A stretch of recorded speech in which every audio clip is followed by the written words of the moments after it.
Namaste, and welcome to 10 Minutes with Dr. Marc Halpern. I'm Dr. Marc Halpern, and I'm honored to share this time with you. Today, I want to talk about breaking our bad habits and adopting new good habits.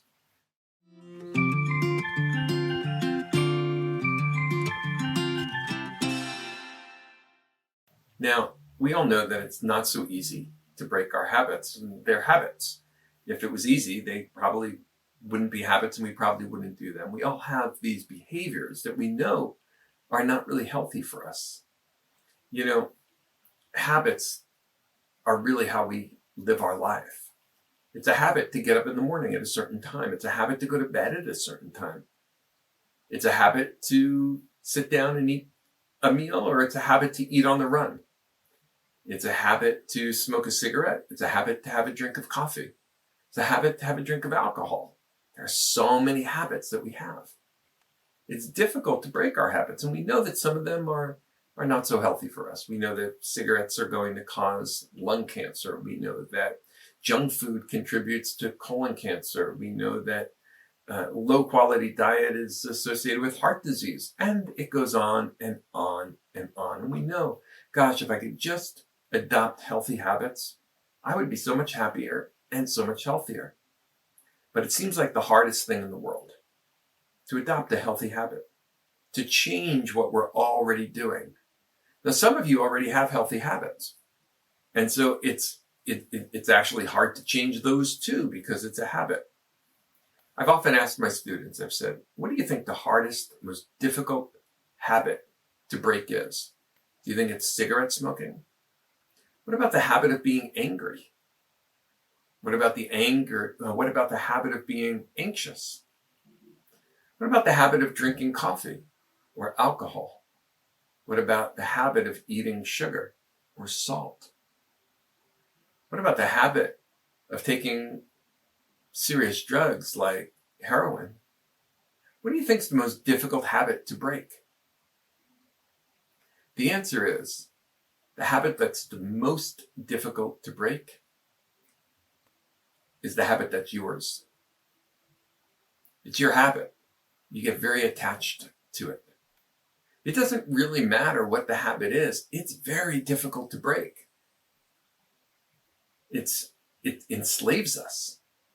Think about what a habit is. A habit is something that we're compelled to do. We're not doing it out of choice. If we could make a choice, I don't think alcoholics would binge on alcohol. I don't think that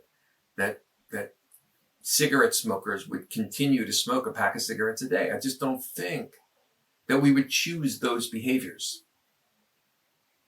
Once we set our mind to trying to break a habit, it's difficult to do that. The habit enslaves us. The habit takes away our power.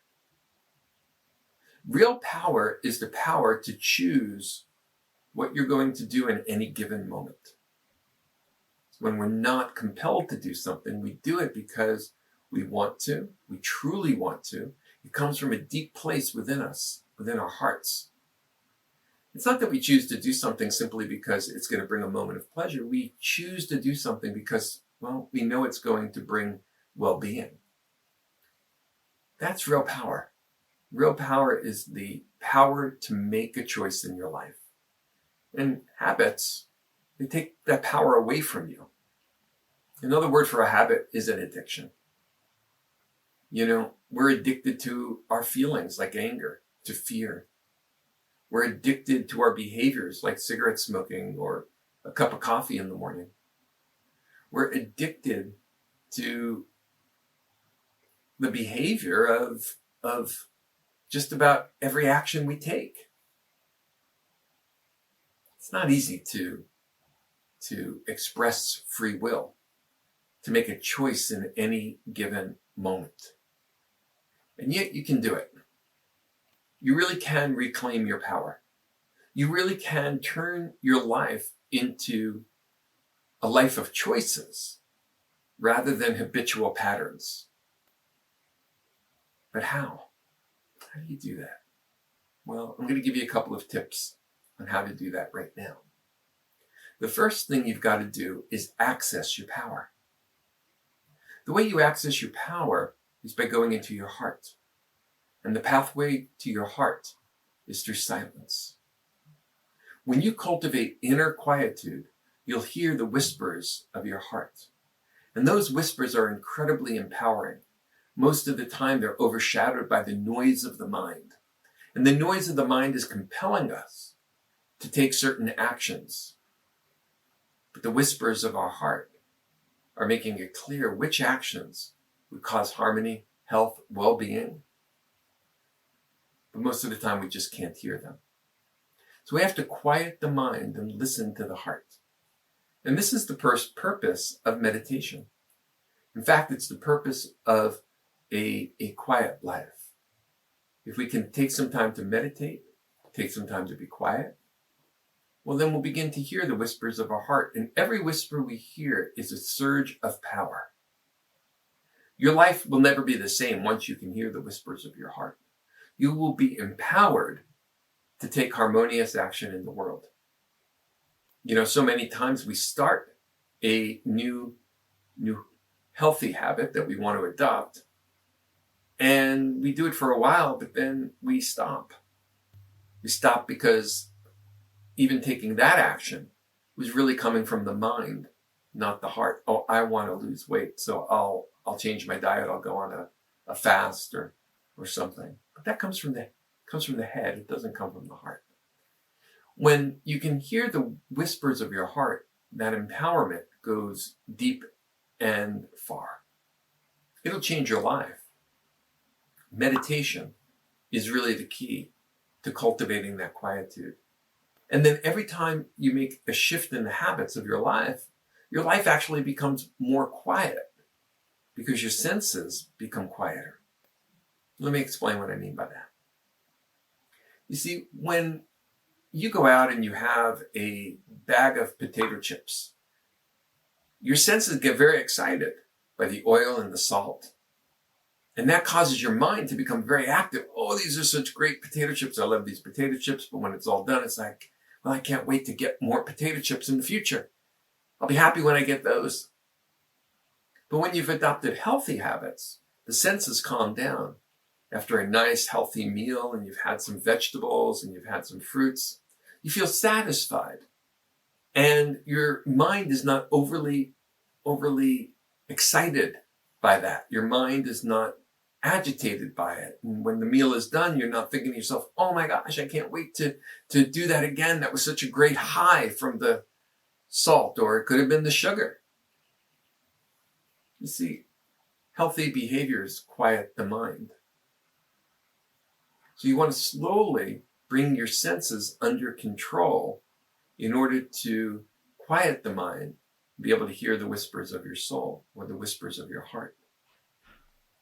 And as you can hear the whispers of your heart, you'll also bring your senses under control. You will adopt healthier habits. And this is not just what you take in through your senses: diet, sights, sounds, smells, touch. It's also the habits of everyday life. What time you wake up, what time you go to bed. Going to bed at a healthy time or waking up at a healthy time. Well, that's a habit you want to cultivate, a behavior you want to express. Now, I use the word healthy habits or good habits, but really any habit takes away your power, even a good habit. So I don't really like the word habit. I like the word empowered choices. Make an empowered choice to go to bed at a healthy time and an empowered choice to wake up at a healthy time. Make an empowered choice to eat healthy food. Make an empowered choice to cultivate the quietude that you'll need to hear the whispers of your heart. This is true power. When you are making every action an empowered choice, then you have reached your full potential. You're no longer the slave of your habits, good or bad. Any habit takes away your power. Yes, I know. We often use the language, I want to cultivate some healthy habits, and I know what that means. But even a habit that's healthy can take away some of your power. So you might want to change your language to an empowered choice. This is where your power comes from. This is what frees you up to reach your full potential as a human being, physically, emotionally, and at the level of your consciousness, reaching your full potential, is to become a fully loving, kind, compassionate, expressive human being. Many blessings to you on your journey to achieve optimum health and peace of mind. Namaste.